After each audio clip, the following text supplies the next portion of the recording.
Hi guys, welcome back to the BMW Guy channel, and today we're going to be discussing why the BMW 1 Series is the perfect first BMW for someone who wants to sort of get into the BMW ownership game. Now this is sort of based on my own experiences. This was the first BMW I ever purchased. So I'd experienced BMWs before because my parents have both had them, and my dad actually had one of these exact cars, a 2007 120D.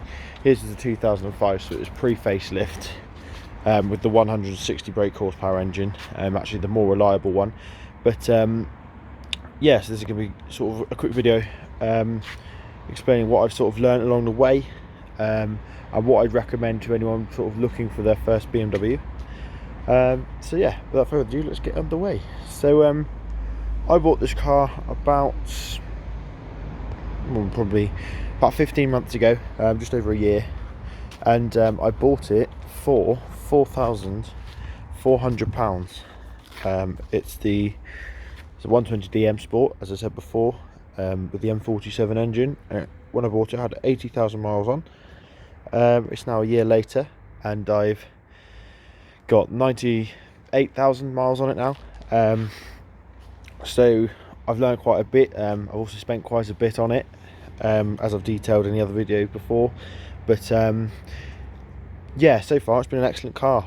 It's currently getting between about 50 mpg day-to-day driving. On motorways and stuff it'll get much higher,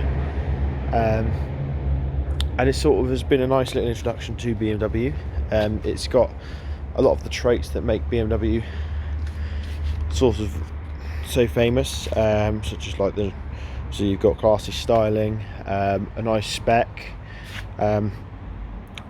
big wheels obviously, but there's also nice reliability, nice power delivery, very well handling car, obviously with the lower suspension of the M Sport kit. But regular vehicles as well without the M Sport suspension also benefit from good handling. It's a nicely balanced chassis as well, and it allows a fairly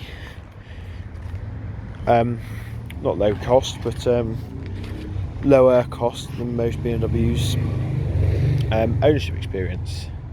This is also partly because it's a smaller vehicle and it's sort of deemed as an economy vehicle, so the diesels themselves are usually good for well over 50 miles per gallon on a motorway run. Petrols, you're looking at high 30s, low 40s, with the option to sort of extend that on a motorway run. But yeah, so far, so maintenance has been fairly cheap on it. A service, an all service, oil and filter is about 150 quid, which when I had my Mazda MX-5 was sort of the going rate for that as well.